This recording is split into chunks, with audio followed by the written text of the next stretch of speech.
우선 제가 영상을 보다 보니까 스튜디오 25-9에서 이제 작가님이 이제 미술 부평, 미술 분석에 대한 어떤 이론들이 굉장히 비중 있게 다뤄진 거를 봤습니다. 제 예상보다 훨씬 길게.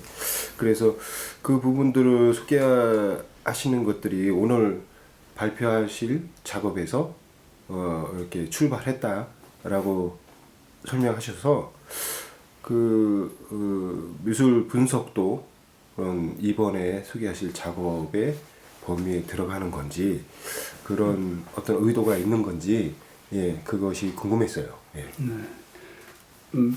그 당연한 질문일 것 같아요. 그리고 그 태진 작가님이 써준 질문지 제목이 김지섭 작가의 작품으로 그리고는 좀 짓고 2002년 쌍띵베어트 너는 크다 이렇게 제목을 한 걸 보고 태진 작가님은 당연하게 그 2002년 작업을 더 중점으로 작업으로 봤구나 그런 생각이 들었는데 실제 이번에 본 작업으로 소개할 거는 제가 이제 제목을 3.1 분석 뭐 이렇게 3자의 1인칭 분석 뭐 이런 것들을 스튜디오 25-9에서 시도하면서 그것을 작업으로 소개하기 위해서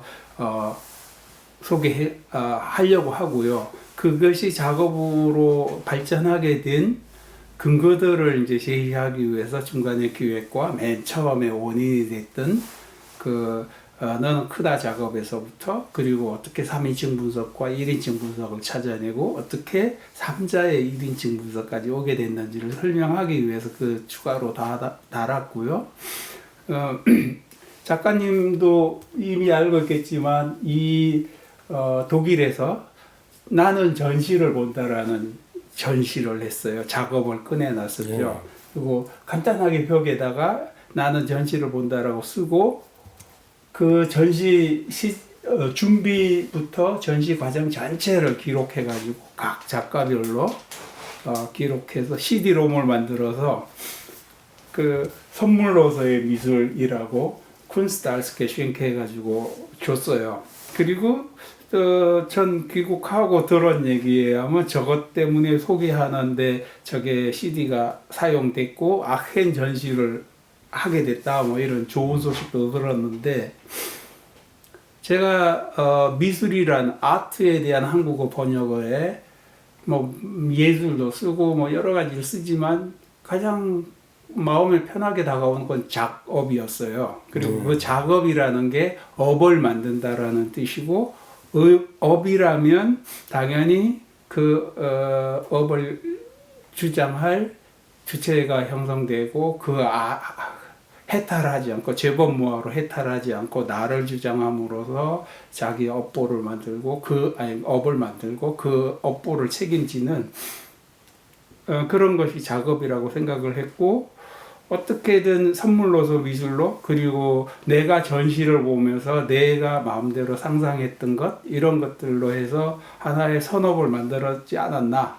라는 생각을 했고요. 그 전시를 본다라는 것보다 더 발전돼서 지금 스튜디오 25-9에서 9명의 작가에 대한 작업을 보면서 3자로서 작업을 한 당사자가 아닌데 3자로서 그 작업을 만나면서 나는 어떻게 호기심을 만들고 내 마음의 능력들은 어떻게 서로 비추어서 상상력의 놀이를 만드는지 그것들을 분석하는 3.1 분석을 지금 작업이라고 얘기하고 싶은 거죠. 그리고 그 9개 질문지와 작가의 2차 방송 대화를 하면서 불편해하는 사람도 있었고요. 오래간만에 좀 더 자기 작업을 깊이 보게 된 좋은 기회가 됐다. 이런 부분도 있었고요. 다 업보라고 생각을 하고요. 그런 틀에서 충분히 업 만들기가 되었다라고 생각을 하고 작업이라고 주장을 하고 싶은데요. 그리고 무엇보다도 한국 미술계의 어떤 관행들이 전 좀 불편했는데요. 실제 한국 미술계에 다가갈 능력도 없었죠. 한 번도 뭐 이렇게 제대로 작가로 주목받은 적이 없으니까 근데 실제 다가갈 의지도 없었던 것 같아요. 왜냐하면 굉장히 독일에서 미술을 시작한 입장에서 좀 불편함이 많았어요. 그런 눈에서 볼 때 다 이렇게 한국 미술계 다 이렇게 한꺼번에 싸잡아 평가할 수 있는 건 아니지만 상당히 자본과 협력하고 있는 미술계라고 생각을 해요. 그래서 작업을 상품으로 만들거나 아니면 작업들을 사회봉사라는 개념으로 이해를 하고 지원금들을 줘요. 그런 부분들 아주 불편했고요. 그리고 한국 사회 전체가 지금의 검사들이나 한국 사회가 기본적으로 시험 보는 사회라고 생각을 합니다. 물론 그 뛰어난 과거 제도의 성과로 이렇게 빠른 성장을 했던 선균형도 있지만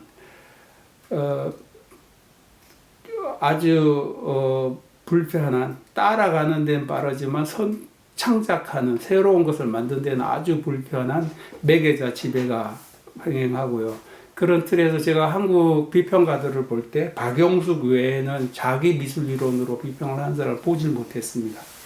그리고 스스로 느끼고 생각하고 함께하는 사람, 함께하는 생각들이 이미 확인된 시험으로 확인된 가치가 아니기 때문에 새로움이기 때문에 굉장히 도외시되고 미리 확인된 매개된 지식들만 평가받는 그런 사회로 와 있지 않나 하는 생각이 들고요. 그런 면에서 작가님이 질문지를 보냈을 때 작가님의 독일 생활도 있고 그래서 그런지 모르지만 스스로 느끼고 생각하고 글을 썼구나 하는 생각이 들었고 오래간만에 독일 유학 생활 같은 그런 기분이 들었습니다. 이런 식의 자본과 협력하는 미술계와 시험 보는 사회에서의 미술에 있어서의 비평과 미술에 대한 가치평가 부분에 굉장한 왜곡들이 있다고 생각을 했고 그래서 창작 출판에서 비평의 비평이라는 개념으로 3인칭 비평 방법과 1인칭 비평 방법을 찾아냈고요. 이번 스튜디오 25-9에 한대희 작가님이 이 지역사회에 기여하기 위한 기획의 목적을 갖고 있었지만 저는 질문자로 참가하면서 3자의 1인칭 비평이라는 방법을 시도를 하고 이 비평의 방법들이 적어도 한국 미술계라는 사회를 조형하는 단초는 될 것이라고 생각했고 그런 면에서 3일 분석이라고 이름 붙이려고 하는 이것도 충분히 작업이 될 수 있다고 생각을 합니다. 네. 그래서 일단 그게 공간 안에 놓였던 작업이기 때문에 네. 사실 영상이나 사진들로 전달되기 힘든 면이 있었던 것 같아요. 그래서 그게 저는 경험을 했지만 그 공간을 좀 시청자들의 이해를 돕는 의미에서 특히나 이렇게 공간 안에 들어갔을 때 어떤 공간을 느끼는 데 있어서 그게 거의 암흑에 가까웠단 말이죠. 그리고 제가 알기로는 그 암흑을 만들기 위해서 상당히 노력을 하셨다는 걸 알고 있습니다. 그래서 그런 어떤 그 안에 들어가서 이렇게 공간이 이렇게 축소된다. 그게 사실 다른 유명한 작가의 작업에서도 어떤 공간을 이렇게 암흑으로 만들어 가지고 그 우주나 이런 것에 이렇게 놓이게 되는 그렇게 됐을 땐 공간이 사실 굉장히 압축되는 경험도 하게 되죠. 네. 뭐 그런 부분이었는지 이런 것들을 조금만 더 설명해 주셨으면 해서요. 그게 이제 질문에 그러니까 이렇게 질문지를에서 보면 공간을 평면으로 압착한 것에 대해서 질문을 해주셨는데 아주 중요한 부분이라고 생각을 해요. 실제 그 전시장 안에서의 경험은 빛을 낮은 위치에 설치하기 때문에 그 사이에 끼어드는 실체, 그러니까 몸 덩어리들을 그림자로 평면화시켜서 압착해낸다.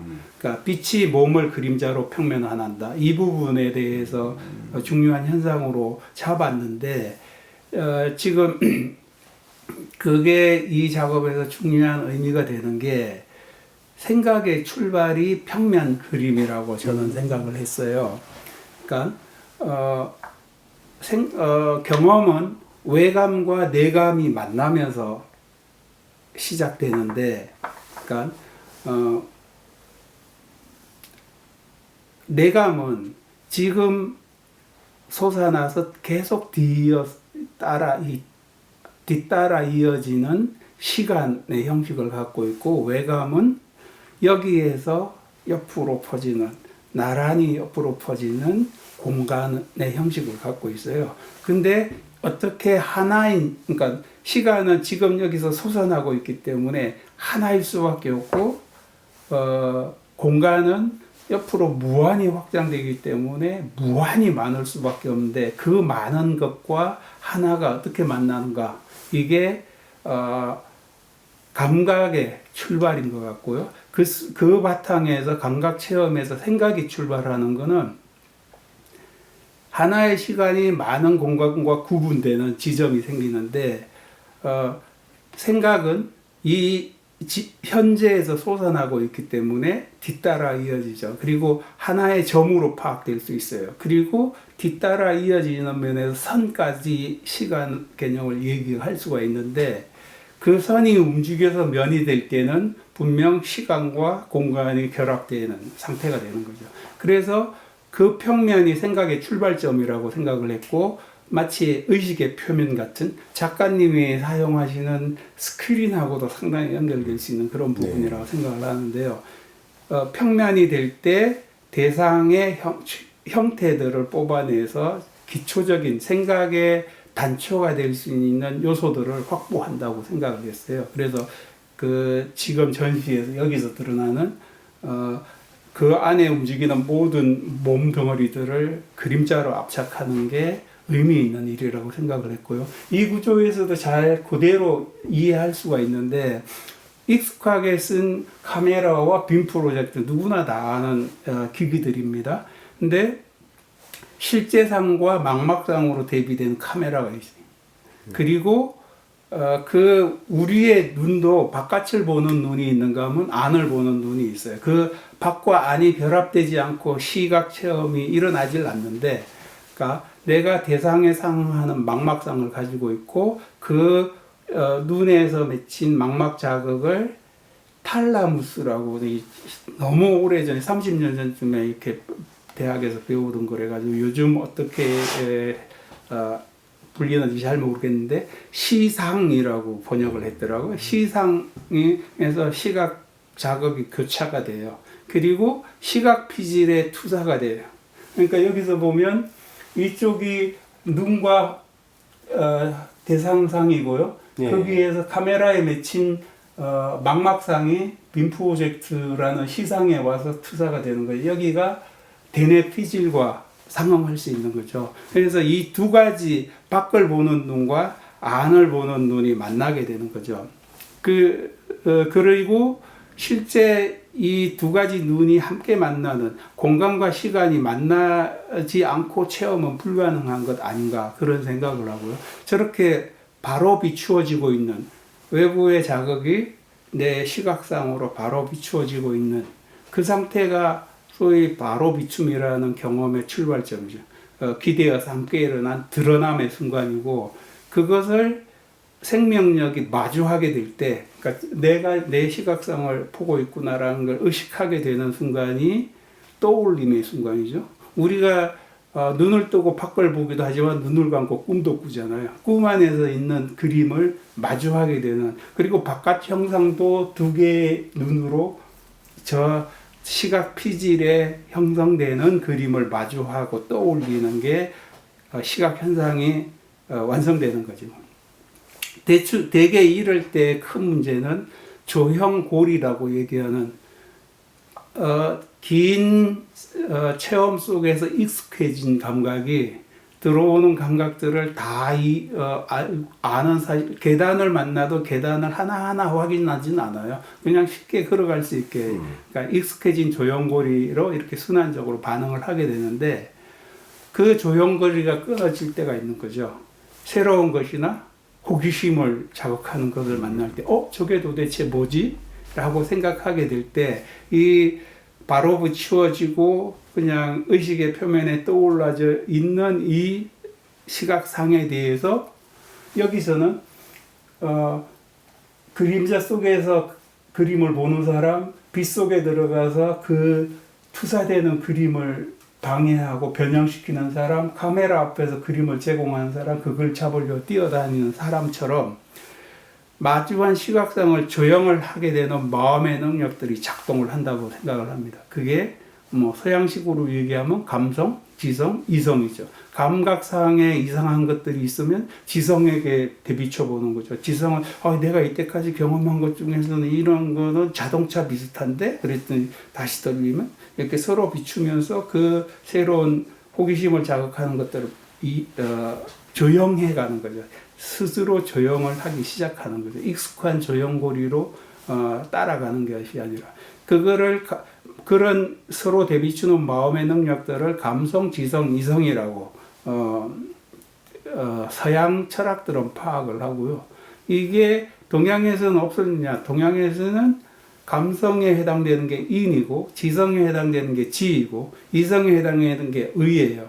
그리고 여기에다 하나 더 비춰지죠.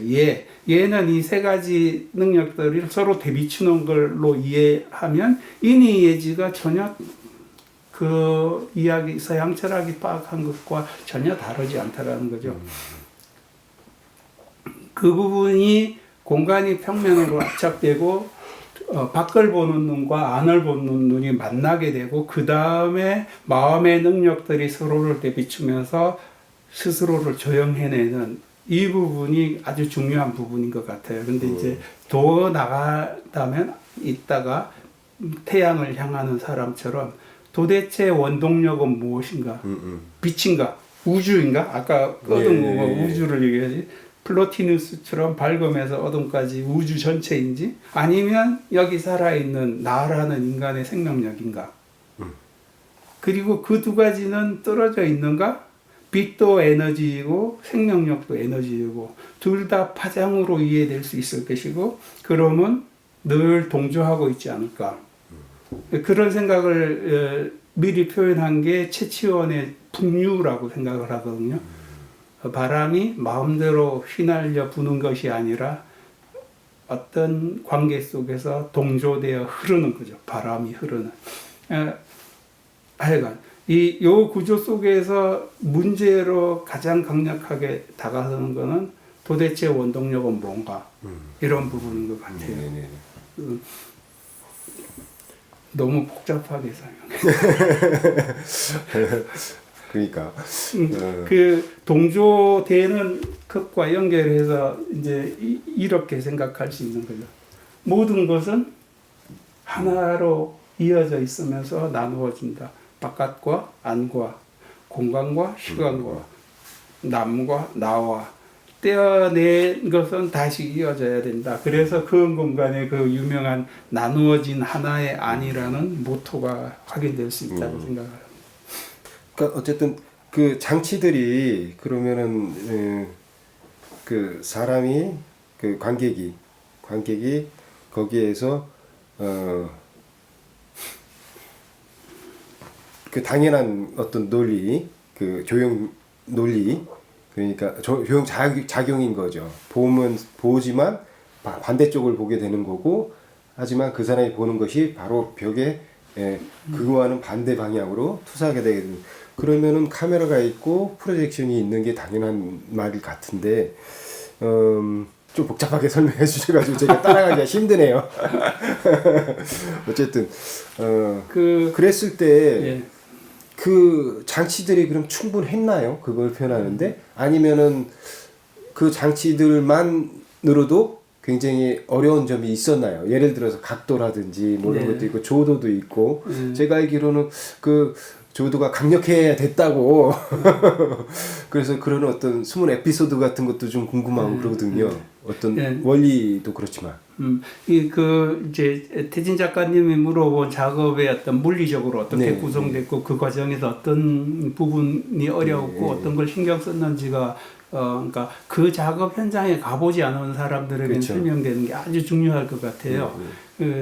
그래서 아까 다시 그 평면도인데 여기에서 카메라가 우리의 눈일 수 있고 그렇죠. 빔이 탈라무스라는 시상일 수 있고 예. 그 벽이 시각 피질일 수 있고 저 위에 아주 흐린 빛을 쏘아서 원천적인 빛을 마련했는데요. 그게 거기가 그러니까 대상의 그러니까 시각상에 상응하는 그러니까 망막상에 상응하는 현실상일 수 있는 그런 관계가 있는데 구조는 간단한 것 같지만 저것을 우리가 보고 있는 시각 경험 체계의 신경 체계 아니라고 생각할 수 있으면 네네. 하고는 바람이었고요. 여기에 더 다가오는 게 그러니까 빛과 사람이라는 요소죠.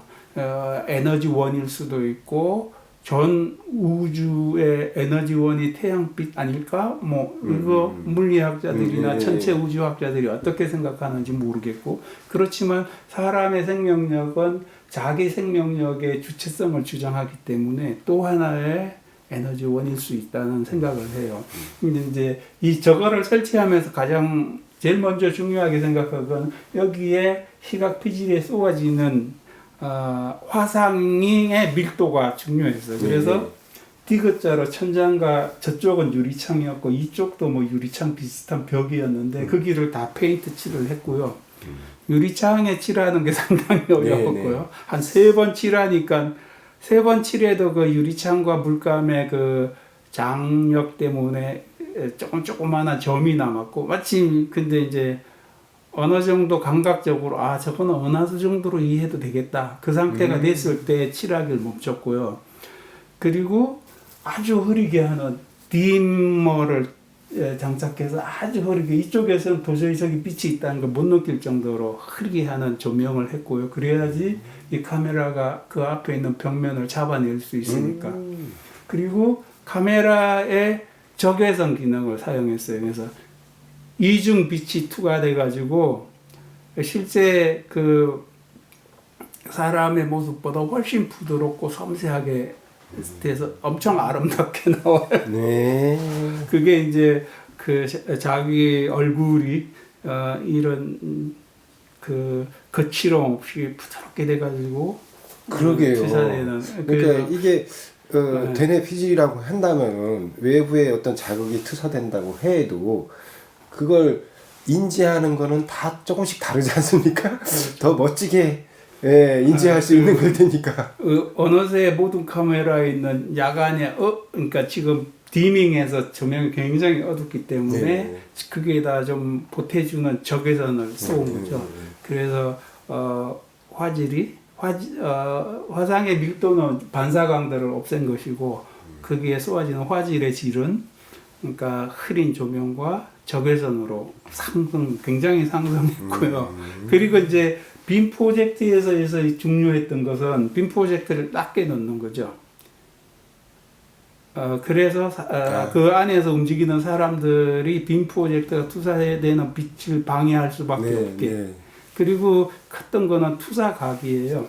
왜냐하면 맨 끝에 섰을 때 저 앞에 확대되는 그림이 그러니까 상대적인 확대감이 충분한 효과를 낼 수 있게 그래서 동일 거리에서 동일 크기 정도, 동일 폭 정도를 투사해낼 수 있는 투사각이 일반 좁은 공간 사무실에서 쓰는 그래서 투사각이 큰 것들로 요즘처럼 뭐 바로 너무 큰 그런 건 아니고요. 그러니까 동일 거리에서 동일 크기 정도를 투사하는 빔 프로젝트를 쓰고 그게 이제 빔 프로젝트가 결정적이었죠. 그리고 중요한 게 이제 이후의 작업에서도 자주 나오게 되는 게 반각이라는 게 여기에서부터 나오죠.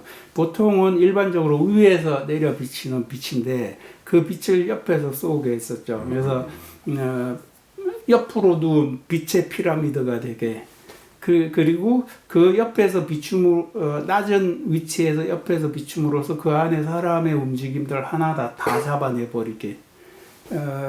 그리고 이 반각이 그러니까 귀국해가지고 그런 공간에서 전시를 할 때 반각 내용을 반각기도 해봤고 뭐 지천태에서 하늘을 빛을 비춰가지고 하늘을 땅으로 보내는 이런 시도도 했는데 그때 신앙을 가진 사람들 반응이 아주 특별했어요. 위에서 내려비치는 빛이 땅으로 내려오는 경험에 대해서 신의 은총이 사람에게 다가왔다고 느끼는, 그래서 하늘이 내려오는 충만감 이런 것들을 얘기하는 반각이라는 중요한 개념이 여기서 확인된 거죠. 예, 그 물리적 구성은 카메라 빈 프로젝터와 벽인데 그게 눈과 시상과 시각 피질로 상상될 수 있기를 바랬던 거고, 나머지는 뭐 세밀한 건 그 정도 물리적인 효과를 구성하려고 했죠. 그 질문, 답변들 중에서 강하게 다가온 부분이 왜 그걸 빛의 피라미드라고 표현하셨을까 하는 게 지금 답변에서 이해가 좀 됐어요. 그러니까 그게 빛이나 어떤 상들이 맺힘은 사실 어떤 이미지에 관한 것으로 생각하기 쉬운데 그 전체 구조가 거의 물질에 가깝게 느껴지게 그렇게 설명을 해주셔서 그걸 그래서 빛의 피라미드라고 표현을 하셨구나라는 게 많이 다가왔어요. 어쨌든 그러면은 또 한 가지 궁금해지는 게, 저는 사실 그 장소를 가보긴 했죠.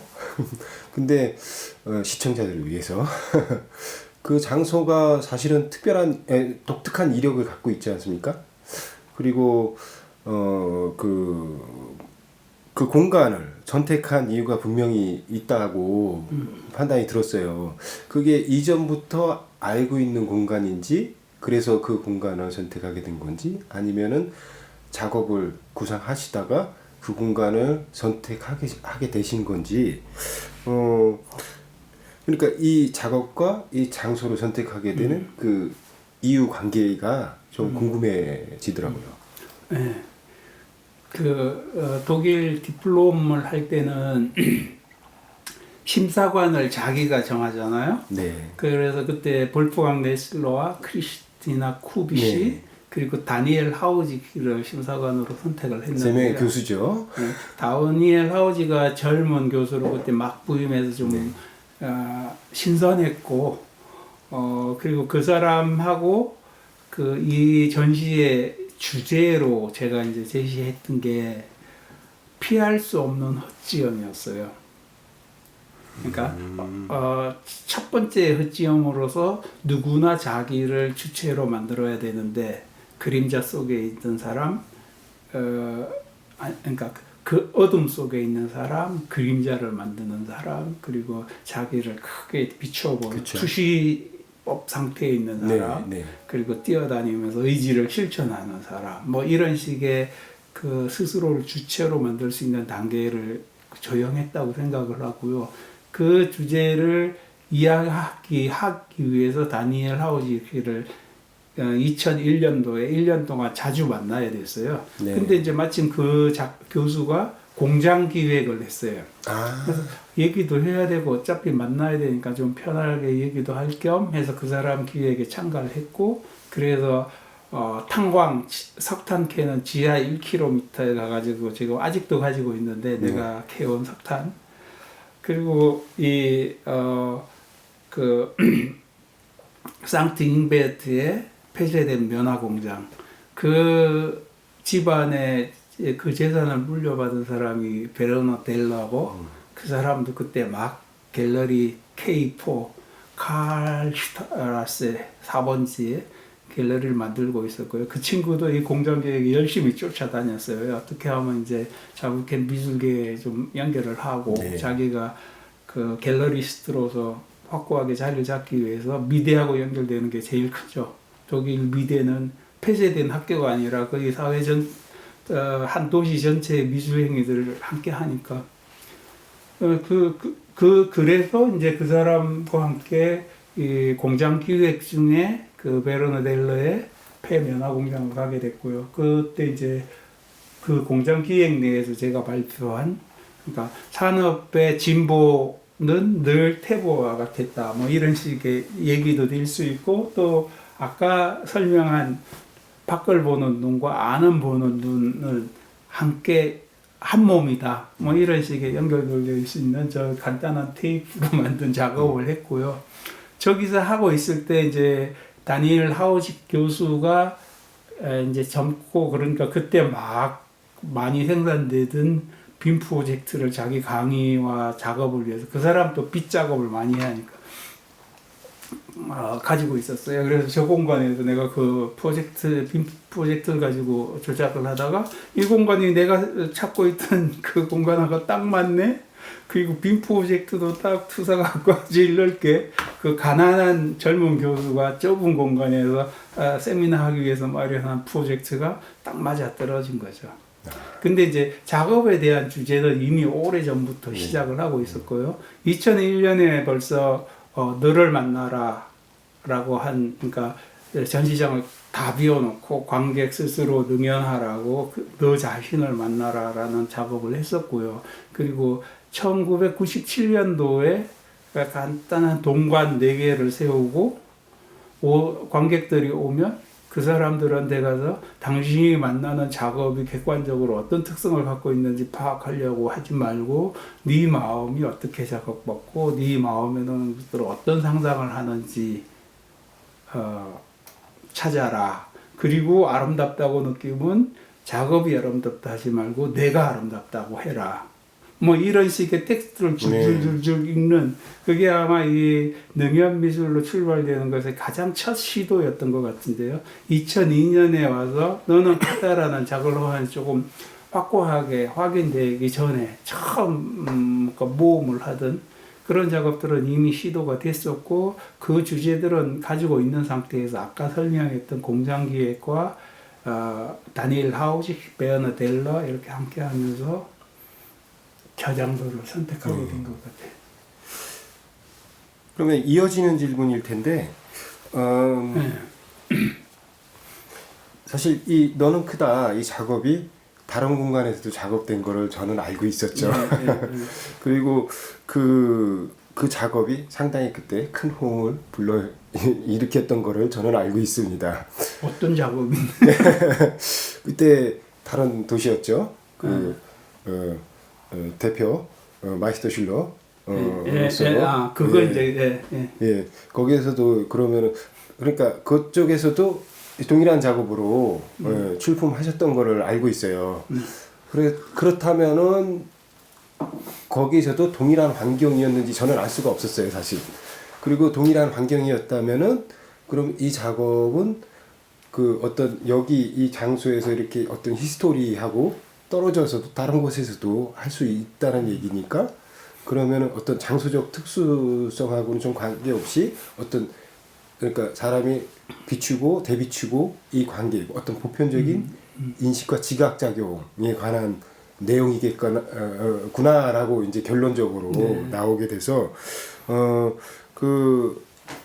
그곳의 전시에 대해서 뭐 제가 모르는 부분에 대해서 좀 더 궁금하게 되더라고요. 예. 다른 곳에서 동일한 작업을 한 게 2번의 경우가 있는데 한 번은 그 독일 연방미술관 본에 있는 연방미술관이고 굉장히 큰 좋은 환경이죠. 근데 실제는 이 공장만큼 좋지는 않았어요.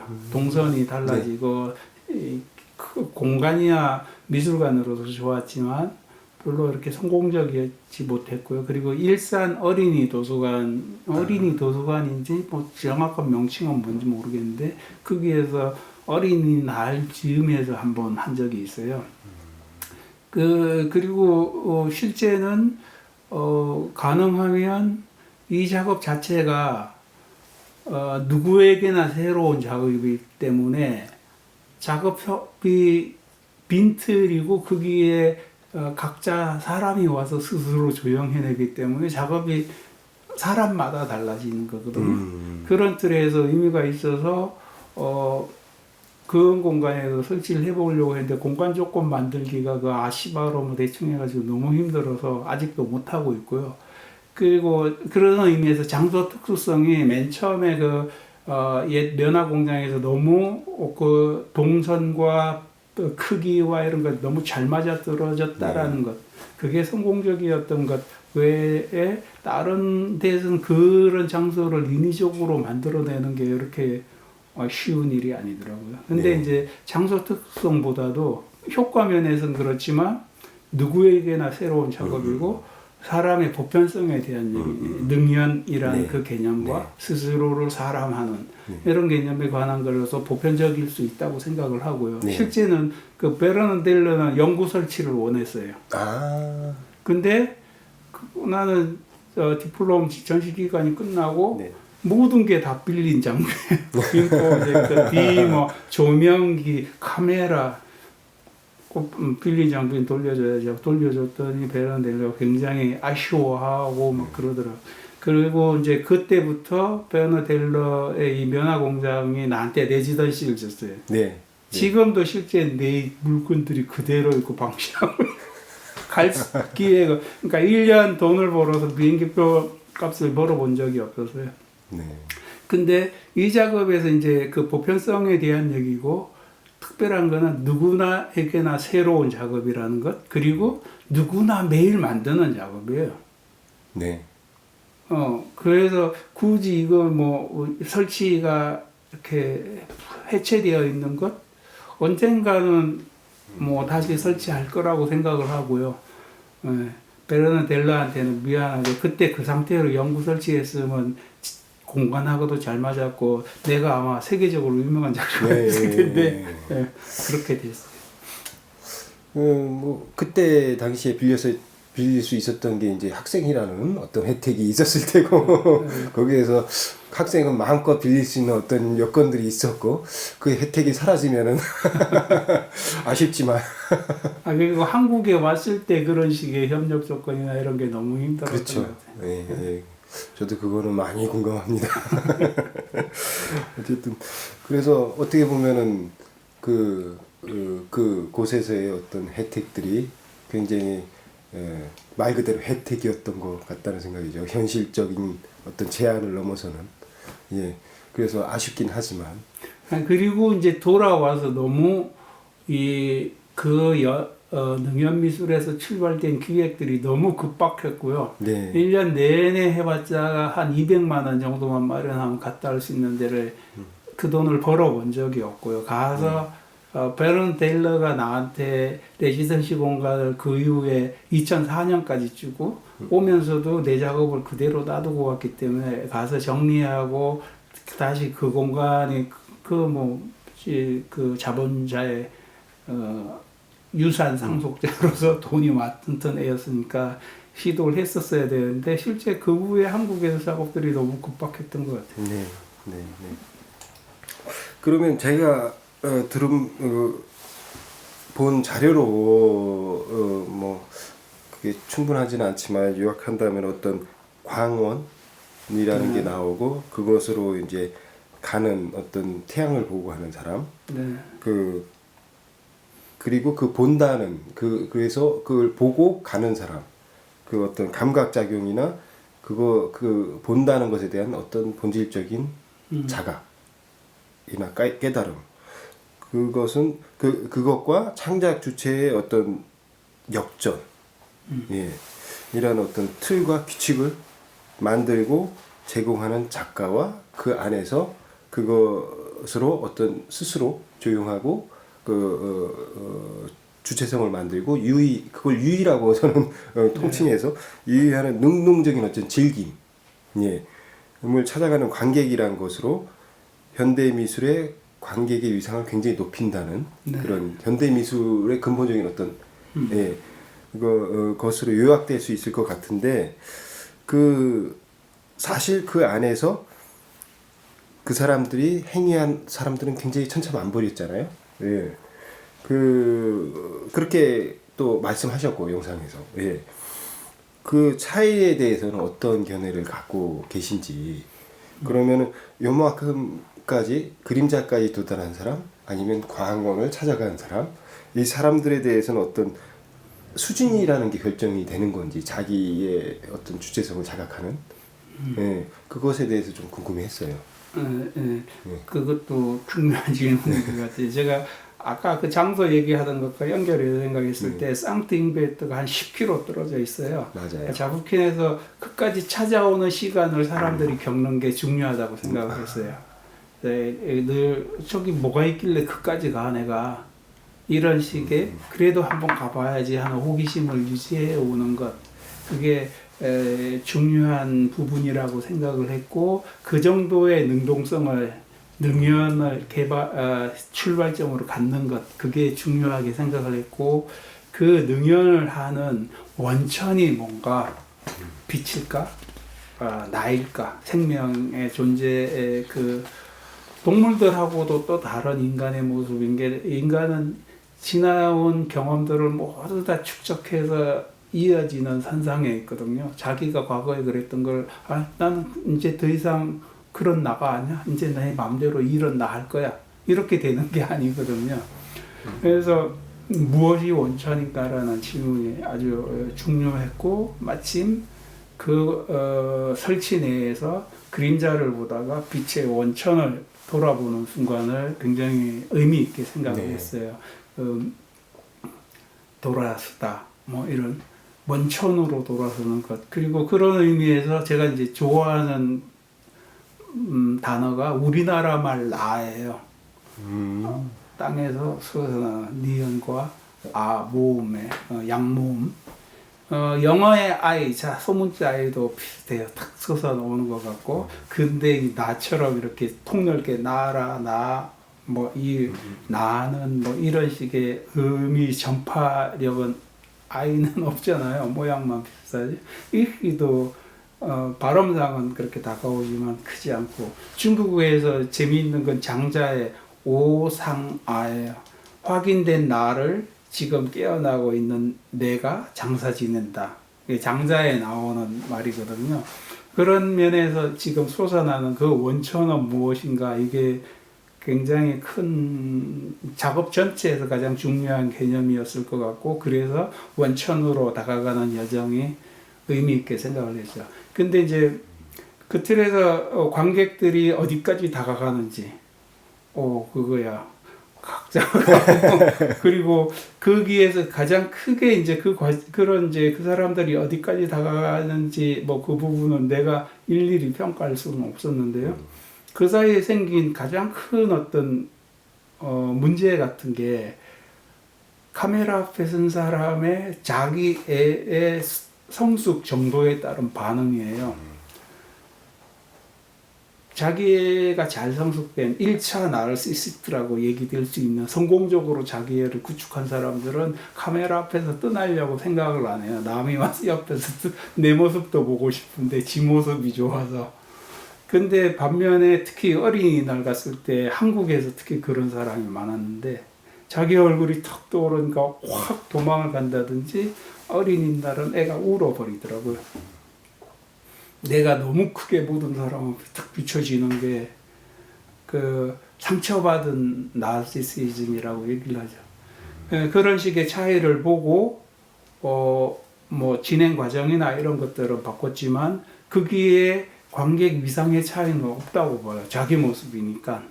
이제 관객의 성취나 다가옴이나 깊이나 이런 걸 내가 따질 입장도 아니고 무리한 논리라고 생각을 하고요. 모두 다가 나대기, 모두 다가 스스로를 나로 만드는 것, 그리고 참여자와 관객과 창작자와 위상 차이는 없다고 생각을 했어요. 능연 미술의 틀에서. 그리고 미술이 가장 앞서가고 있던 것이 모든 개인을 주체로 만드는 민주주의적인 발상이라고 생각을 해요. 최고의 민주주의는 소위 법과 폭력이 없이도 만들어지는 질서라고 생각을 하고 먼저 기득권을 형성한 사람들에게 세 사람이 다가오면 당연히 이 사람의 규칙도 하나의 생성 질서 속으로 포용이 돼야지 이 규칙이 있으니까 넌 따라야 돼 이런 것들은 이제 현실 사회에서는 다 그래요. 근데 현실과 가상의 양다리를 치는 작업에서는 꼭 그럴 필요 없는 것 아닐까. 그런 틀에서 엄청 많은 시도를 했고 원래는 미술공화국이라는 기획서를 냈었어요. 물론 떨어졌지만. 그리고 그거는 꺼내놓고 얘기한 적이 거의 없는데 그러니까 최고의 민주주의에 미술이 가장 가까이 다가가고 있다고 생각을 하고 인간의 역사는 모든 사람이 주체가 되는 역사로 발전되기를 저는 바라요. 그리고 제가 어떤 작업을 꺼낼 때 스스로 나를 압도할 정도로 자기 원천, 그러니까 나라는 게 자기 애를 가진 사람들이 작업을 봤으면 좋겠어요. 왜냐하면 소위 천재의 뛰어남이나 걸작의 위대함을 추앙하고 요즘 너무 많이 그렇죠. 다큐멘터리도 그렇고 비엔날레도 그렇고 모든 미술계에서 그걸로 장사하기 위해서 어마어마하게 강화하잖아요. 다니엘 하우지. 근데 그 아래 그런 천재와 걸작을 추앙하고 그 아래 기꺼이 수긍하고 엎드리는 사람은 아름다움을 느낄 준비가 안 되어 있다고 저는 생각을 해요. 스스로가 자기 상상력을 발동시켜야지만 아름다움을 느낄 수 있기 때문에 그래서 창작자와 관객의 위상 차이는 없다. 모두 다가 나가 되기를 시도하는 것이 미술이다. 이런 식의 생각으로 바뀐 거죠. 그게 현대 미술의 아주 중요한 점들을 거드리고 있으신 것 같아요. 네, 현대 미술이 네. 그런 방향으로 가고 네. 있고 계속 저는 그러길 바라요. 네. 네. 그러면은 조금 더 작가님이 하셨던 언급으로 좀 다가가서 그 어떤 빛에 관한 거잖아요. 사실 빛을 하나의 장치나 거의 에너지나 물성처럼 작업에 도입하신 건데, 예, 그런 빛이라는 거를 사실 따지고 보면 어떤 문명이라고, 예, 서구적인 개념에서 어떤 문명이라고, 그러니까 광명이 비친다, 야만에서 문명으로 넘어간다, 그리고 그것은 지식으로 대변되는 어떤 현대적인 어떤 합리성이나 이성에 관한 그것으로 대변되는 어떤 지식이나 과학 이런 거로 이제 보여지는데, 예, 그런 지금은 사실 그런 어떤 문명이라는 개념들이 사실 지배적이잖아요. 현대 사회에서는 그런 빛을 이용한 것 자체가 그런 것들을 은유하기 위한 것인지, 예, 그 부분을 좀 묻고 싶습니다. 물론 그것과 연결이 될 것 같고요. 그렇다고 해서 서양과 동양의 어떤 차이가 있거나 뭐 대비되는 거라고 생각하지는 않고요. 인간의 보편 체험이라고 생각을 해요. 예를 들어서 서양 애들이 쿠자누스나 이런 틀에서, 그러니까 플라톤에서부터 빛을 시작을 했고 쿠자누스에 와서 빛을 아예 찾아가기 시작하고 뭐 이런 식의 과정들, 그리고 플라톤의 빛과 신을 연결해 버렸기 때문에 기독교에도 바로 연결이 되고 있고요. 근데 불교에서도 석가 아침에 보리수 아래서 해가 떠오를 때 그 지혜의 깨달음으로 했고, 우리나라에 가장 인기 있는 스님 중에 하나인 원효도 첫 빛이잖아요. 빛일효. 그리고 그 유교에서도 대학의 첫 구절이 명명덕이잖아요. 밝은 덕을 누구나 다 갖고 있는, 누구나 늘 새롭게 생각할 수 있는 그 능력을 밝혀라, 뭐 스스로 생각하라라는 똑같은 뜻이라고 저는 생각하거든요. 그래서 빛에 대한 이야기는 거의 전 우주적인 보편적인 체험이라고 생각을 하고요. 그리고 실제 역사 속에서 너무 깊이 논의가 됐기 때문에 감히 내가 뭐 빛의 상징이나 이런 얘기를 더 할 자신은 없습니다. 근데 여기서 굉장히 흥미로운 점은 그 빛과 어둠을 동일선상으로, 그러니까 동일한 것으로 이렇게 하신 게 굉장히 획기적인 방향인 것 같거든요. 그게 그러면 어떤 언급하셨던 쿠자누스의 어떤 대립자 일치론과 연결되는 선상에서 나온 발상이신지.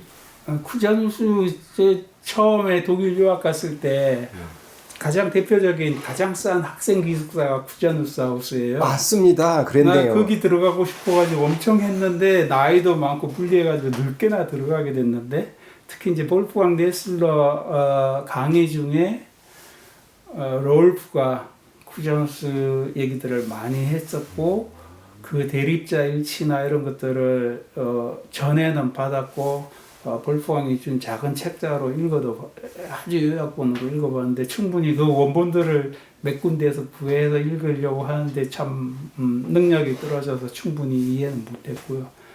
근데 소위 태양을 찾아간 사람, 그러니까 플라톤의 동굴에 묶여있던 사람이 스스로 사슬을 끊고 나는 저 벽에 비치는 그림자가 아니라 빛의 원천을 찾아가 볼 거야. 이 원천을 향하는, 샘을 향하는 이 결심이 인간의 문화사를 발전시켜 왔다고 생각을 하고요. 제가 어릴 때 취미생활이 태양을 보는 거였어요. 근데 이제 눈이 아프죠. 근데 실제 이게 뭔가 잘못된 병적인 부분이었었는데 난 눈이 나빠지길 원했어요. 안경을 끼고 싶어서. 딱 한 번씩은 아니 그게 이제 눈가는 지금 생각해보면 테레비를 열심히 보죠. 아니요. 지금 생각해보면 웨디푸스 콤플렉스예요. 우리 아버님이 안경을 끼고 있었고 나도 안경을 껴야지 되는지 알았지. 아빠를 따라해야 되니까. 그래서 이제 눈이 나빠지려고 늘 태양을 봤어요. 늘은 아니고 막 심심하면 시도를 했는데 태양을 보는 사람이 이렇게 쿠자누스에서 얘기되는 태양을 찾아가는 사람이 태양을 바라보게 되면 눈에 흑점이 생기고 더 이상 시야가 가려서 보지 못하는데 그 흑점이 그 사람이 바른 길로 가고 있는 증거다. 이게 쿠자누스의 한 단계 뛰어넘는 생각이잖아요. 그러니까 블랙아웃 부분은 태양을 보면서 많이 느꼈어요. 근데 제가 작업을 하면서 느낀 거는 화이트아웃이에요. 늘 전시에 한 작품을 내면 그 독일에서는 1년에 2작품 내는 게 당연한 반에서의 생활이었으니까 한 작품을 내면 나는 또 새로운 작업을 할 수 있을까 라는 생각에 화이트아웃 상태가 되는 거죠. 머리가 하얘지는 그런 느낌이었어요. 근데 빛과 어둠이 시야를 가린다 이 생각들은 쿠자누스 영향이 크고 둘 다 그러니까 나쁜 것만은 아니다.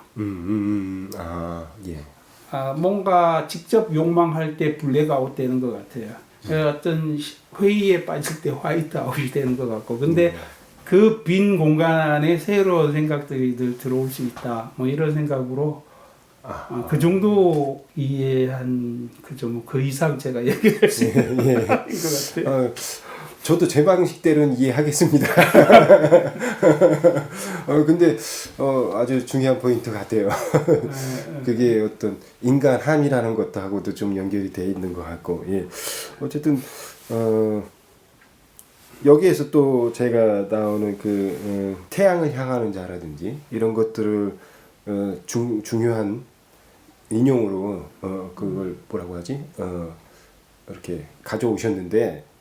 그러다 보니까 쿠자누스가 속해 있는 문화권이나 그의 사상적 기반 이런 것들을 같이 생각할 수밖에 없게 되거든요. 그게 이제 어쨌든 그 사람은 종교인이었단 말이죠. 그렇죠. 그러니까 그 종교인이었고 대학자였고 그 사람들의 그 어떤 문화권 안에서의 영향이 사실은 그 서구 전체의 영향과도 다 있는 거거든요. 그러니까 어떤 그 서구 지금 우리 현대 사회에 강하게 또 영향을 뿌리를 내리고 있는 서구적인 어떤 중심적인 사상들 이런 것들을 아직 다 해결되지 않았다고 저는 판단을 하거든요. 그것을 그러니까 그런 어떤 이전부터 있던 그런 서구적인 영향이나 서구 자체에서 미쳤던 종교적인 영향, 그 뿌리 깊은 영향들로부터 어떤 주체적인 독립 이런 것들을 암시하기에 결국 그들의 언어를 빌려 오신 건지, 그러니까 그 올바른 길이라는 거, 어떤 제안으로 생겼지만 그것이 사실은 올바른 길로 가고 있는 거다.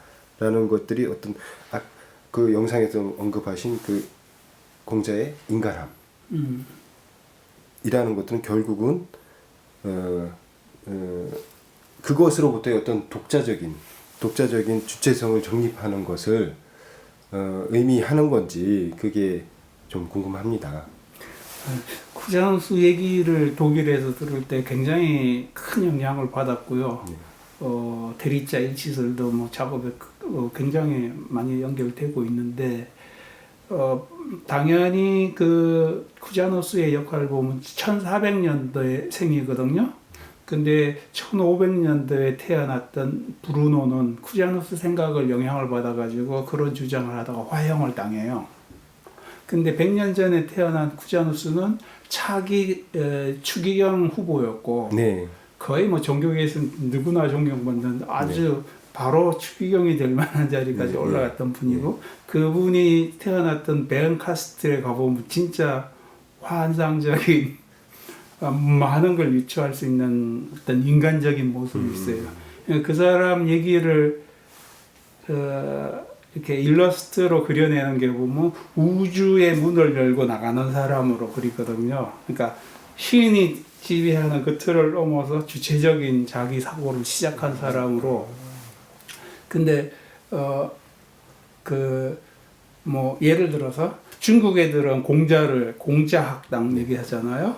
그리고 독일에서 괴테를 치기도 하지만 모든 기독교 장학 프로그램이 쿠자누스 하우스로 연결이 되고, 그 이태리 애들이 다빈치 장학금 하듯이 우리나라에서 세종을 얘기하는 것과 거의 동급의 사람이죠. 그리고 그 생각에 있어서의 어떤 종교가 완전히 아직 중세가 끝나지 않던 시대에 벌써 근대의 생각을 미리 선취한 사람이었고, 그런 틀에서 굉장한 영향을 받았는데, 실질적으로는 그 종교와 삶에 대한 이 부분이 서로 배척할 수 없는 부분 아닌가. 그러니까 믿을 수 있는 것은 내가 아는 것은 믿지 않아요. 믿을 필요가 없지. 아니까. 그래서 믿는 것은 알지 못하는 거예요. 그렇죠.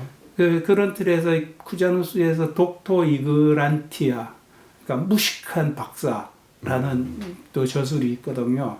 이 사람 생각은 알미 늘어나면 모름의 경계도 커지는 거죠.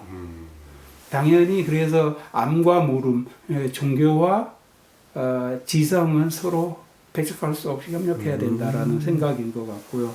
그러니까 여기에서 태양을 찾아가는 그 원천이 무엇인지 찾아가는 것은 전 우주하고 연결되고, 바로 나한테는 어떤 그 나라는 그 본질까지 연결되는 문제인 것 같아요. 그리고 그 사이에서 일어나는 이런 이 빈틀에서의 놀이나 이런 것들은 부차적인 문제 아닌가. 그 틀 내에서 일어난 다양한 현상에 대한 얘기죠. 그리고 올바른 길, 사람함 이런 것들은 그러니까 가치의 문제고 어떤 모두 하는 도덕의 문제이죠. 그래서 그 태양을 찾아가는 자, 그게 뭐 사람함의 태양의 원천을 찾아가니까 씨앗이 무엇인지 확인하는 것과 궁극적으로 사람은 이래야지 돼 하는 열매를 확인하는 게 서로 연결될 수도 있겠지만, 생각에 있어서는 굉장히 거리가 떨어져 있는 생각이 아닌가. 그런 생각을 해요. 서로 그런데 암과 모름은 긴밀하게 협력하고 있다고 생각합니다. 종교와 지성은. 그러니까 요즘 뭐 종교의 시대는 끝난 것 같지만, 요즘 과학이 삶을 다 알았느냐, 도리어 모르는 면만 더 크게 넓게 갖게 된 걸 수도 있는 거죠. 그래서 암과 모름은 함께 협력하고 있다. 그렇게 생각합니다.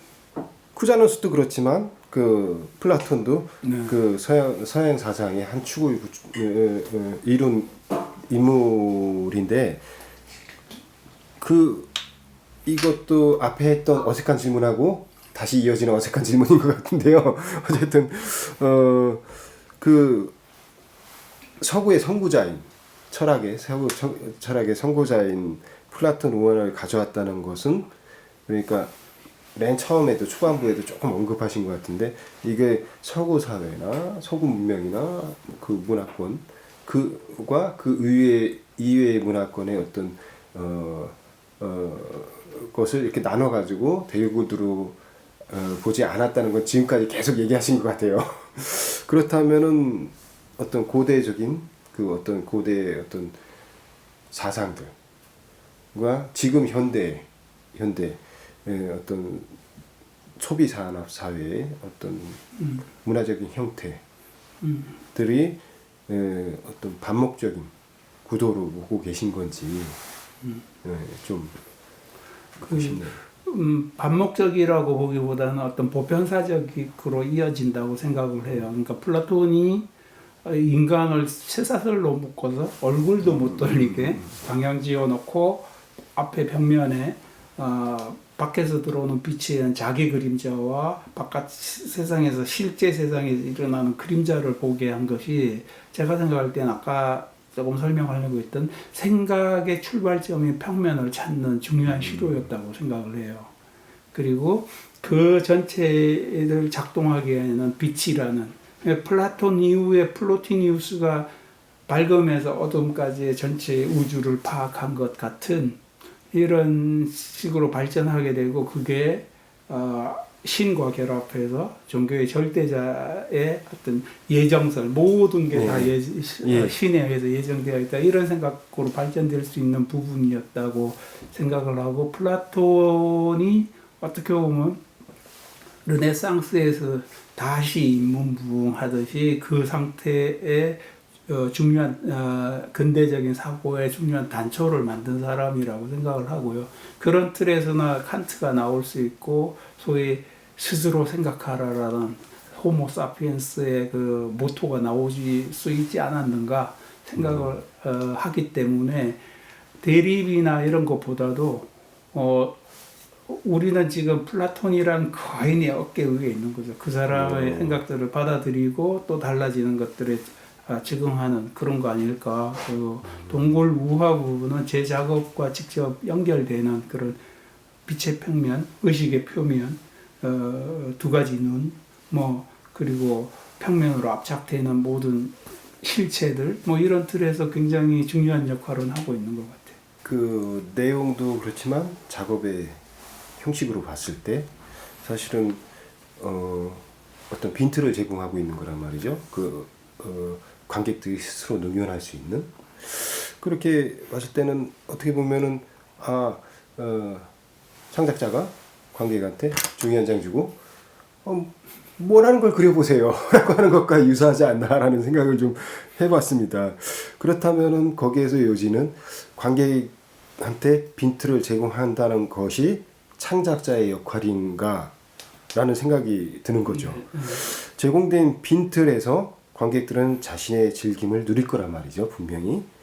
그렇다면은 창작자의 그 제공된 장치는 그러한 장치를 부각하는 작업이라고 주장한다는 것과 맞아떨어지는 거죠. 동일한 거라고 좀 보는데, 즉 창작자는 관객에게 어떤 즐김의 장을 제공하는 규칙과 체계를 만드는 것이라고 바꿔서 말할 수 있겠는데, 그것이 기존의 일방적인 창작자가 창작을 하고 수용자는 그걸 수용하고에 대한 관념이 아니라 불교의 어떤 능연을 이루어서 같이 합작하는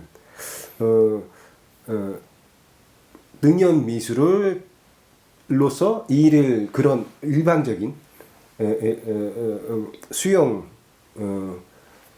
관념에서 일반적인 것을 이제 이의를 제기한다고 볼 수 있는 것 같아요. 그런 능연 미술로서. 그런 그렇게 봤을 때 이 작업의 궁극적인 요지는 창작이란 무엇인가라는 생각해 보게 되는, 그렇죠. 그런 것이 아닌가. 따라서 이 작업의 역할은 모두가 창작자다라는 것을 스스로 깨달을 수 있게 하는 것이라고 할 수 있나? 라고 묻고 싶은 거죠. 그 아까 얘기했듯이 최고의 민주주의를 위해서 모두 다가 자기 규칙을 만들고 그 규칙으로 함께하는 사회가 되기를 바라고요. 여기에서 이제 빈 화면이라고 얘기하는 것은 빛이 쏘아지고 있는 것이고, 그쵸. 비어 있는 거죠. 그러니까 그 빛 속에서 어떤 조형이 드러나지 않는 이런 생각들을 하고, 너는 크다 작업을 계기로 내 작업의 특성을 빈틀 작업이라고 뭐 이렇게들 개념 정의하는데 빈틀 얘기를 하시니까 바로 연결이 되는 것 같고요. 그런 틀에서 했던 이제 작업 중에 전형적인 게 미술 영역을 비워두세요. 쿤스존의 비테 프라이할텐 이게 이제 금 공책에 구호로 적혀 있는데 그 말씀 있는 공책에 이 틀이 그러니까 그렇다고 해서 완전히 비워놓는 것이 아니라 그러니까 무위자연은 아니라고 생각을 해요. 네. 그래도 능연미술이라는 생각을 하고 나서는 작가도 능연해야 되지만 관객도 능연해야 네. 된다는 생각에서 내 창작을 관객한테 다 떠넘기는 것처럼 그것도 긴장감이 있고 좋죠. 근데 전혀 그런 건 아닌 것 같고요. 아까 어떤 형식과 틀을 마련하는 그런 부분들이 있고 제가 이해하는 거는 무위자연이 아니라 가장 쉽게 연결될 수 있는 거 회사후소라고 생각을 해요. 그 이제 또 우리 유교 베이스에서 미학 개념으로 굉장히 크게 얘기되는 뭐죠? 교묘한 미소의 보조개요. 아름다움 눈의 선명함이요. 그리고 소박함으로 꾸미는구나. 이게 무슨 뜻입니까? 하고 자아가 물어요. 왜냐면 공자가 회사후소다. 그랬더니 예를 뒤로 하라는 얘기인가요? 그랬더니 뭐 자아 칭찬을 하는데 거기에서 나오는 회사후소인데 소박함으로 꾸민다. 소박함으로 그린다. 그렇게들 해석을 하면 회사후소는 그리는 일은 소박함 흰 바탕 위에 그린다. 시작한다. 뭐 이렇게 해석을 많이 해요. 근데 거꾸로도 해석하거든요. 그리는 일은 바탕으로 다시 열려야 된다. 제가 창작을 한 것이 지성으로 확인되거나 이성으로 그러니까 진리와 선함, 도덕으로 진선에 해당되는 문제라서 결정되고 당위로서 주장되는 게 아니고 아름다움에 대한 얘기고 아름다움은 사람들의 심적 능력들이 촉발되어서 스스로 주체가 되고 스스로 마음의 자기 마음의 능력들을 비춰보는 활력 속에서 확인하는 거기 때문에 진리나 선처럼 고정될 수가 없다라는 거죠. 그래서 내가 어떤 내 인위적인 규칙을 가지고 창작을 하더라도 그거는 다시 관객의 마음이 끼어들 수 있는 자리를 비워놔야 된다는 얘기죠. 네.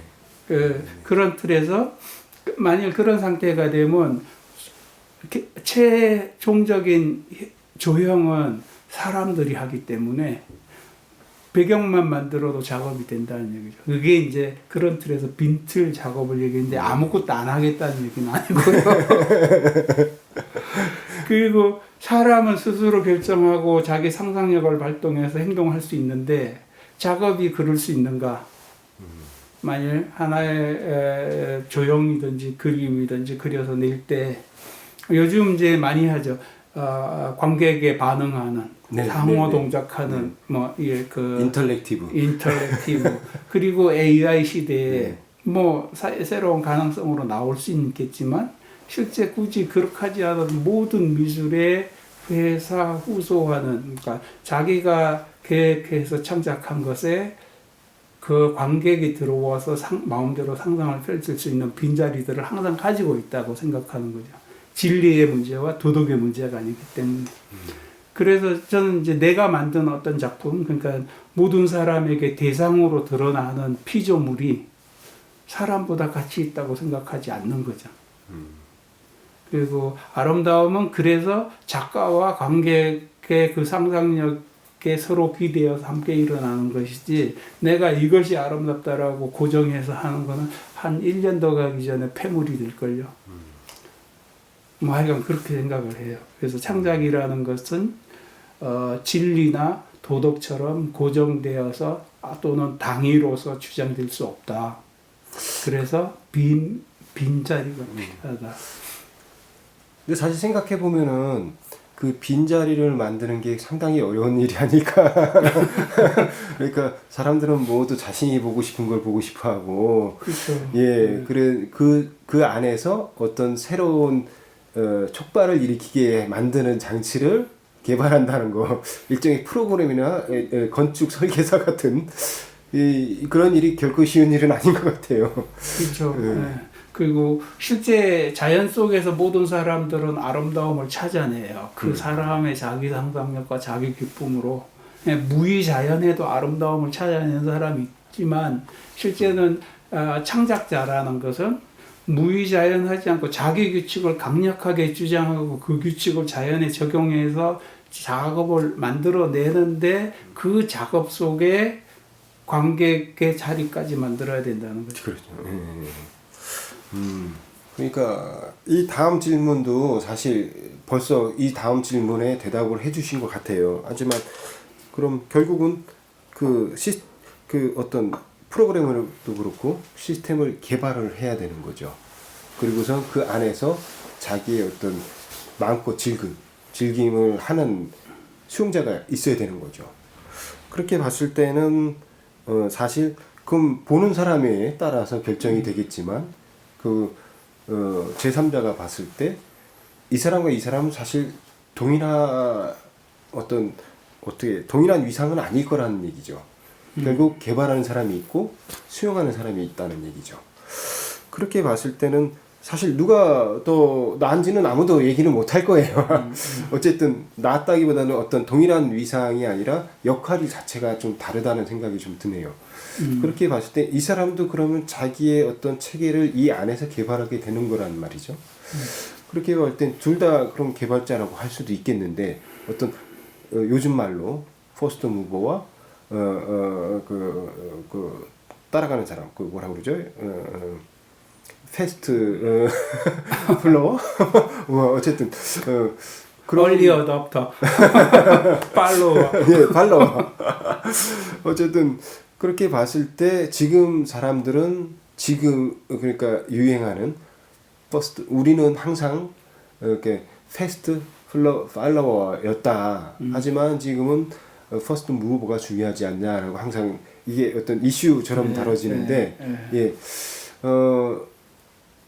이 개발한다는 차원에서는 그러면 그렇게 이해될 수도 있는 건지 퍼스트 플로우나 뭐 이런 따라가는 사람과 이렇게 따라가는 사람과 먼저 가는 사람과 이렇게 이해될 수도 있는 건지 한번 묻고 싶어요. 지금까지 하신 얘기로는 그 스스로의 삶에 굉장히 비중을 많이 두시는 것 같긴 하거든요.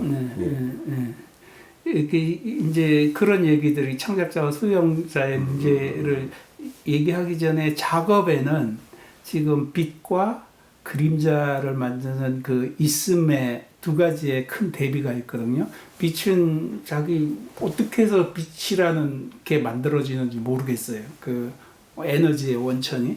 근데 빛이 드러나면 그 빛을 가려서 그림자로 만들어버린 있음을 드러내요. 그러니까 빛이 쏘아지면서 그 있음이 빛을 가려서 그늘을 만들더라도 그 있음을 드러내요. 그러니까 빛은 있음을 드러내는데 그 있음 그 자체는 알 수가 없어요. 드러난 것이지 있는 그 원래 그 자체의 모습은 뭔지 모른다는 거죠. 그리고 있음은 거기에 있는데 혼자서는 드러날 수가 없어요. 지금 이제 창작자와 수용자를 얘기를 하면서 이 작업에서 드러난 형태를 이걸로 얘기하면 너무 먼 비교인 것 같은데 하여간 드러남과 있음이라는 드러냄과 있음이라는 그거에서 큰 어떤 괴리 같은 게 있다. 그 빛을 입자이면서도 파동이라고 얘기를 하지만 모르겠다 난. 하여간 있음과 드러남의 두 가지의 큰 괴리가 있다라는 생각을 하고 그 두 가지가 함께 기대어 드러난다. 빛에 의해서 드러나지만 있음은 그 빛을 가려서 그늘을 만들고 그렇지만 있음은 거기 있지만 혼자는 드러낼 수 없기 때문에 빛이 필요하고 이런 틀처럼 창작자와 수용자가 이게 사회에 필요한 물건을 만들든지 어떤 모든 사람이 따라야 되는 법을 만드는 게 아니, 그러니까 진리와 선에 대한 문제가 아니기 때문에 작업이라는 틀에 있어서 아름다움은 그 어떤 마음의 능력들의 고향에 있기 때문에 내가 아름다운 작품을 만들어요. 그리고 그 작품의 물리적인 특징 속에 아름다울 수 있는 요소가 있어요. 그렇다 해도 수용자의 능동적인 자발성이 없이는 아름다울 수 있는가? 우리가 기획했던 미래미사라고 아직 다가오지 않은 아름다움의 역사. 그러니까 아름다움은 보는 사람의 마음의 심적 능력들의 고향을 촉발할 때 확인되기 때문에 꺼내놓은 작업에는 아직 다가오지 않았. 그렇지만 작가가 미리 구성해 놓았기 때문에 역사성을 가진다. 이런 생각에서 아직 다가오지 않은 아름다움의 역사를 얘기를 하면서 기획도 했었는데요. 하여간 그런 뜻에서 창작자와 수용자는 기대어서 함께 아름다움을 만든다라고 생각하고 싶고요. 물론 창작자가 그 규칙을 먼저 만든다라는 틀에서 그 규칙 안에 수용자가 막 자기 마음을 어떻게 폭발시키든 그러니까 그런 어떤 선우를 따지기가 싫은 거죠. 기대어서 함께 만든다라는, 그러니까 불교의 연기설을 가져오게 되면 부처는 모든 것은 기대어서 함께 일어났기 때문에 그 기대한 것을 환멸 연기로서 없애버리면 모든 것들이 사라진다. 해탈할 수 있다. 제법 모든 규칙 속에는 나라는 것이 있을 수 없다. 그 얘기는 그 다음에 부처 다음에 온 유식불교에서 기대와 함께 일어난 것을 주체적으로 기댄 것과 수동적으로 기댄 것이라고 구분해서 능연과 소연을 구분하는데 원 부처의 생각은 그렇지 않다라는 거죠. 기대는 것은 능연에 기대는 거죠. 그런 틀로 생각했을 때 창작자와 수용자가 기대어서 함께 아름다움을 만든다고 생각을 하고, 그리고 수용자라는 말이 적용되기 위해서는 조형거리에 익숙한 그 순환으로 당연하게 받아들이는 게 깨지고 어떤 호기심이 발동하고 마음의 능력들이 확 고양되는 상태에서 수용이 시작되는 것이라고 볼 때 수용자는 늘 창작자일 수 있다. 그렇게 생각을 하죠. 다시 그 현장 상황으로 한번 좀 가서 이렇게 그 스스로 자기의 어떤 능연함에서 자기의 어떤 주체성을 찾아가는 그런 관객들을 계속 보고 있었다는 얘기잖아요. 그렇다면 내가 보고 있다라는 거, 그리고 그러니까 작가가 관객을 보고 있다라는 거, 그리고 그것에 대해서 이야기를 나눈 경우가 있다면은 그 이야기 속에서 어떤 특별한 에피소드나 어떤 피드백이 있었는지, 그 사람들이 어떻게 받아들였는지, 그렇게 나눈 경우가 있나요? 예. 그런 경우를 이따가 예를 들도록 하고요. 네. 이 관객을 관찰하게 된 것에 대한 제 경험을 보면 93년도부터 시작해서 매년 빼놓지 않고 최소한의 한 점, 두 점 작업을 해왔는데 많은 경우에 전시가 시작되면 탈진해요. 예. 그리고 내가 할 수 있는 일은 다 했다. 이제 보는 사람의 목만 남았다. 그리고는 전시 오프닝 전날 밤 새벽 2, 3시 작업을 끝내고 한 잔 먹고는 그냥 화이트아웃. 늘 그랬던 것 같아요. 근데 능연미술이라는 틀을 찾아가면서 능연 갈등을 생각하게 되는 거죠. 작가도 능연하지만 관객도 능연해야 된다. 그리고 작가와 관객이 기대어서 함께 아름다움을 만든다라는 생각을 하고, 바로 전에 얘기했던 미래미사 기획처럼 그러니까 지금 일어나고 있는 아름다움을 관찰하는 것은 작가의 최대의 관심사이자 의무이다 이렇게 생각하게 된 거죠 점점. 그래서 그 전시를 본다 뭐 이런 거에서 어마어마하게 진짜 그 작가들보다 더 많이 막 투자에 쫓아다니면서 찍고 뭐 기록하고 플래시 필름 만들고 일이 많아졌죠. 그리고 전시를 본다라는 틀에서 CD-ROM을 선물로 받았을 때 그 친구들은 자기를 관찰했다라는 걸 알았을 거고, 그리고 선물을 줘서 그런지 그렇게 싫어한다라고 없었던 것 같고요. 그리고 워낙 충실하게 기록해줬기 때문에 엄청 고마워했던 것 같아요. 이제 그 작가 입장이고, 관객에서는 그 전시를 본다, 아까 거기에 전시를 본다고 쓴 액자를 보고 있는 친구, 내가 그걸 찍어가지고 또 쓰면서 함께 야 내가 전시를 본데 네가 그걸 보면 어떡해. 뭐 이런 식의 쳇바퀴 도는 내용들도 있었는데요. 불편해하는 사람들도 있었죠. 이 뒤에 또 질문에 나오는 그 실시간 기록 부분에서 얘기가 됐으면 좋겠고요. 근데 이 관객을 관찰하는 작가라는 게 의미 있는 요소는, 작가가 하나의 조형을 할 때, 그리고 전시를 하기 때문에 전시를 할 때 보면 내가 만든 조형이 어떻게 받아들여질까, 이런 부분은 다 생각을 한다고 생각을 해요. 그렇죠. 그리고 그러니까 내가 조형할 때 애초에 이미 조형의 맥락을 갖고 있어요. 원시 시대 사람이 아니라는 거죠. 지금 이 시대의 조형적인 맥락이 원시 시대부터 이때까지 구축되었던 많은 미술사의 조형의 그 내용들을 어느새 경험 속에 체득하고 있는 거죠. 그래서 이런 맥락 속에 내가 이걸 만들면 사람에게 어떤 새로운 호기심을 만들 수 있을 것이다, 이런 생각도 하고요. 전시를 개최할 때는 더욱더 그렇죠. 그 사이에 어떤 전시들이 있었고, 올해 저 비엔날레 뭐가 나왔는데 내가 이걸 또 만들면 내 독창적인 거라도 거의 유사한 게 있으면 그 흉내 냈다고 욕 먹으니까 조금 시차를 두고 한다든지, 그런 전시의 맥락도 확인하고, 사회 역사적인 베이스 안에서 사회적인 맥락도 철저하게 확인한다고 생각을 해요. 예를 들어서 고호가 올해 태어나가 지금 작업을 하고 있다면 절대 그런 해바라기 안 그릴 거라고. 그렇죠. 네, 그런 틀에서 소위 콘텍스트라는 얘기, 그리고 시대 정신이라는 요소가 창작에는 함께 하는 것 같아요. 그리고 그렇게 해서 꺼내놓은 작가가 관객을 관찰하는 것은 당연한 것 같은 공통감의 토대를 확보할 수 있는 부분이 아닌가. 어떤 반응들, 전시했을 때 어떤 반응들, 이런 것들을 따로 어떻게 기록으로 남기신 거는 있으신지.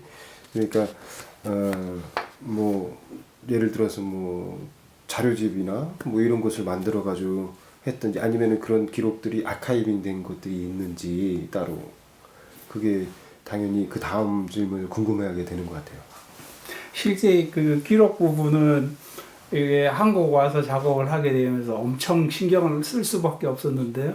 보면 1년을 다 투자해서 노동하고 열심히 해서 전시해도 전시를 보러 오는 사람이 뭐 30명, 한 달 전시하는데 하루에 한 명씩 정도의 이런 성과를 하고, 설치 규모나 이런 것 때문에 그대로 유지할 수 없어서 다 해체하고 나면 남는 게 없고, 그래서 기록에 대해서 그렇죠. 엄청 많이 신경을 썼고, 실제 능연미술, 뭐 금공간 이런 책들은 도서출판 나비꿈에서 출판되어 있지만 거의 팔리는 것 같지 않고요. 그런 식의 2차적인 기록 문제도 있었지만, 너는 크다 작업에서 기록 문제를 그때는 이렇게 디지털 SD 카드들이 아니라 그거였잖아요. 테이프. 그렇죠. 테이프가 허용되는 한에서 조금 아카이브용으로, 실제 그 안에서 제일 편한 이제 그 펠크링엔 식구들이 왔을 때 촬영한다 해가지고 한 1시간 정도 촬영이 됐고요. 근데 이제 그 과정에서 날 수 있는 반응을 확인했어요. 한 한국 유학생 작가분이 엄청 불안해하고 거북해하는 거예요. 그리고는 1인 입장을 허용하기 시작했어요. 난 혼자 들어가 있던 사람 혼자 들어가게 하고 촬영 원하지 않는데 촬영 안 하고 물론 이제 테이프 값이 없어가지고 거의 촬영 딱 하나 그 펠크링의 식구들이랑 한 번 한 거 외에서는 촬영 안 했고요. 그리고 그 날씨점 반응 때문에 그렇게 조심하게 됐고요. 그렇지만 하여간 내 작업에 대해서 내가 기록하지 않으면 아무도 기록하지 않는다. 이게 스튜디오 25-9 기획도 그런 의미가 있는 것 같아요. 다시 되돌아서라도 기록하려고 하고 창작 출판 기획도 그렇고요. 네. 근데 요즘 미술 경향으로 봤을 때 사실 그런 능력 미술이라는 게 사실 커뮤니티 아트 아닙니까? 예, 그런 어떤 커뮤니티 아트의 경우들을 봤을 때는 그 관객들의 그러한 소통의 자각까지를 염두에 두고 어떤 교육 프로그램까지 가는 경우들이 많거든요. 그렇다면 작가님의 작업의 경우에서 그러니까 그 관객들이 자기가 이 능력 미술로 참여하고 있다는 그것 자체에 대한 자각. 예. 그러니까 작가와 같이 작업을 만들어나고 어떤 미를 만들어나가고 있다는 이런 사실들을 자각하게 되는 그 어떤 신호들을 감지하신 경우가 있는지. 독일에서는 아주 많았고, 아 예. 한국에서는 이 가까운 그런 공간 팀들이나 좀 이해를 하지 충분하지 않은 것 같고요. 그리고 요즘 한국에서 마구 회자되는 커뮤니티 아트, 네네네. 뭐라고 뭐 공동체 미술이라 그러는지 뭐 어떻게 번역되는지 잘 모르겠지만 실제 독일에서는 요셉 보이스의 사회조형이라는 개념에서 충분히 확인이 됐고 그런 틀들에서 우리는 너무 늦은 거죠. 전달되는 것들이. 그리고 제가 능연미술과 불교의 연기라는 개념, 기대어서 함께 일어난다라는 연기 창작 개념을 가지고 왔을 때 커뮤니티성은 이미 확보된 거고요. 근데 교육이나 이런 틀까지 가는 것들은 난 너무 과하지 않나 하는 생각이 들어요. 거의 이렇게 하게 하고 실행하게 하고 뭐 이것보다는 서로가 각자가 스스로의 규칙을 만드는 목적으로서 목적들의 나라를 만들어 보자. 모두가 자기 규칙을 주장할 때 살 수 있는가? 지금 현 정부는 그냥 혼동의 상태로 빠질 거라고 경고하고 있잖아요. 근데 하여간 연기 창작에서는 모두 다가 스스로 목적이고 자기 규칙을 가지고 살아보자. 그래서 목적들의 나라들을 지향하고요. 그리고 연기 창작 개념 자체가 작가와 관객이 연계하고 작가와 물질이 재료가 함께 기대어서 함께 일어날 수밖에 없고 감각과 의미가 문자에서 얘기했듯이 함께 기대해서 일어난다고 생각하는 거죠. 네. 그러면 너는 크다 이후에 그렇게 그렇게 지속하게 그 맥락을 지속하게 콘텍스트를 지속하게 되면서 하셨던 다양한 시도들이 있었다는 말씀을 하셨는데 거기서 제가 딱 떠오르는 것도 이 자리바꿈, 특히 배우치기, 내가 알고 싶은 것을 가르친다. 그러나 연기 창작이 좀 더 직설적이겠죠. 그런 것들이 아주 직접적으로 연결되는 것 같다는 생각이 들었습니다. 그런 것에 대해서도 어떤 관계성을 좀 설명해 주실 수 있나요? 네, 이제 귀국 이후에 기획을 하게 된 이유가 능연을 관객을 능연하게 하는 거에 적극성이죠. 기획 자체에 참가하는 사람 능연할 수밖에 없지 않을까. 그 기획에 대해서 동의하고 함께 하게 되면 그럴 수 있을 거라는 틀에서 됐는데 실제 이제 이 능연미술이 출발되는 게 2007년에 아까 얘기했던 안 아름다움, 그 기둥 몇 개 세우고 대상의 대상을 객관적으로 파악하려고 네가 어떻게 반응하는지를 봐라. 그리고 그런 틀과 연결해서 강제력 없는 명령 작업들을 많이 했어요. 손을 얹고 눈을 감아라. 회화 전시에 손 짜고 그려놓고 거기서 그림을 가리게 만드는 뭐 한번 돌아봐라 뭐 이런 것들. 전혀 강제력이 없는 길거리에 명령문 하나가 적혔을 때 명령이기 때문에 좀 수동적일 수도 있지만 저까지 거 내가 따라봐. 어떤 헌법 법 규정이 아니기 때문에 네, 네. 예, 그런 강제력 없는 명령문 작업들을 했었고요. 그 1차에서 얘기했던 너를 만나라 하면서 빈틀로 하고 내가 전시를 보면서 하는 것들 그리고 한국에 와서 많은 기획들을 진행했는데 1차 작가방송에 소개되지 않은 것들 중에 역사기획 선굴 사회의 맥락들이 작업에 바로 들어와야 된다는 생각에서 시도를 한 거고요. 목적들의 나라 진짜 작가들은 자기 개성들이 너무 강해서 싸움으로 뭐 많은 우여곡절에 실패할 수밖에 없었을는지 모르지만 하여간 도덕성에 대한 실험으로서 했었고요. 창작출판에서는 3인칭 부품과 1인칭 비평을 통해서 비평, 이 사회, 우리나라에서 비평의 비평을 시도하려고 노력했었고요. 네. 실제 스튜디오 25-9에서 이제 조금 더 발전하게 3자의 1인칭 비평이라는 게 발전하게 됐는데요. 코로나 시기에 저도 많은 기획들을 지원을 했었어요. 자기 미술사, 네. 배우치기, 혼종 차원. 근데 다 떨어졌어요. 이제 모르겠어요. 점점 기획수들을 헛쓰는지. 근데 여기 스튜디오 25-9 기획을 이 춘천 베이스에서 이음이라는 그리고 자기 주도적인 기획을 한 안대희 작가님의 스튜디오 25-9를 확보를 했고 저는 거기에 질문자라는 역할을 맡으면서 3자의 1인칭 분석을 시도하게 됐고 그 맥락이 전체가 그 너는 크다라는 관념하고 연결되어서 진행이 되고 있죠. 그렇다면 마지막 질문일 수 있겠는데요. 그럼 그런 다양한 시도들 속에서 사실은 아까 그 어떤 내용적인 어떤 맥락들이 사실은 굉장히 복잡했거든요. 그런 것들이 참여자들한테 충분히 전달됐다고, 그러니까 자평을 하시는지, 그게 그런 말씀하셨던 그 참여 작가들의 작업들과 그것을 즐기는 관객들의 어떤 그런 역할들이 그렇게 어떤 주체적으로 찾아가는 역할들로 발현이 되었는지 그렇게 평가하시는지 한번. 제일 난처한 그렇죠. 질문인데요. 그런 공간들을 비롯해서 여러 가지 기획으로서 미술을 진행하면서 솔직히 내 작업을 꺼내고 빈틀로 꺼내고 거기서 관객들이 할 수 있는 자리를 만드는 건 내 작업이니까 내 마음대로 네. 쉽잖아요. 네.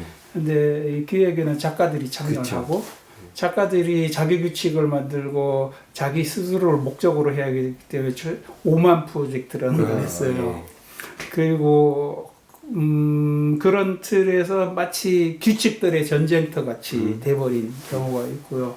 그래서 도리어 상처받고 떠나버린 작가도 많다고 생각을 하는데 그 떠나더라도 스스로가 스스로 원천으로 돌아서는 결정이었다고 생각을 해요. 그리고 떠나서도 계속 작업하는 틀에서 보면 도리어 그래 뭐 그런 공간에서 이렇게 기획에서 얘기되는 것들이 불편했을 수도 있겠다. 근데 그 틀을 통해서 도리어 자기다워지지 않았을까.